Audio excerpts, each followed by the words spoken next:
One of the things that really struck me about your public pronouncements in recent years was your insistence that we're in a natal crisis and that that's actually a problem. Well, that's factually true. Well, it depends on whether you think that the planet would be better off if it was depopulated. Right? That's the Paul Ehrlich's line. Yeah, Paul Ehrlich is a genocidal maniac, as far as I'm concerned. And I think he's a terrible human being. Yes, and he's never admitted that he was wrong. And he was unbelievably wrong. He made a famous bet. You know the bet. I hate Paul Ehrlich. I just want to be clear about that. I think he's terrible, and his books have done great damage to humanity. So what? Okay, fine. I talked to a philosopher a while back who is an antinatalist, trying to get my finger on that. There was a recent research article published on this too. Antinatalists are much more likely to show dark tetrad traits. Machiavellian, psychopathic, narcissistic, and sadistic, because those first three weren't enough, right? And so those things are tightly aligned, especially the best predictor was psychopathy for being an antinatalist. Sure. Right. Well, and the psychopaths are very, very, very self-centered, right? They're like overgrown 2-year-olds, overgrown aggressive 2-year-olds. So that's not good.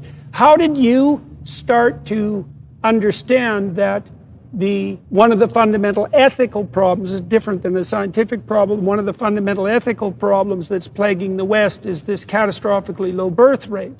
And you know, when you started making public pronouncements, observing the numbers, I mean, I noticed this 20 plus years ago, that the trend in birth rates for really all countries past a certain level of economic development was trending to well below replacement.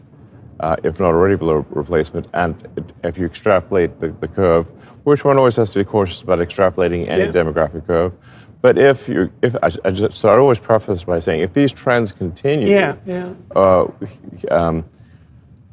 most countries will dwindle into insignificance.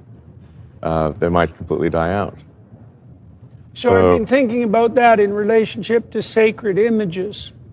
Okay, well, the sacred image of masculinity in the West is a crucifixion, but a man who's crucified. But the sacred image of a woman isn't a woman. The sacred image of a woman is a woman and an infant, right? It's a dyad and not a monad. Sure. Right. And in the Christian view, those two images, you know, they vie for supremacy, right? I mean, obviously, Christ is the superordinate image, but Mary, as the mother of God, is the female equivalent. And so one of the things I've been playing with at an axiomatic level is the notion that unless the feminine is conceptualized as the combination of female and infant, then the culture has lost its attachment to the traditional sacred images and is probably on its way out. Yeah. I think there's an argument that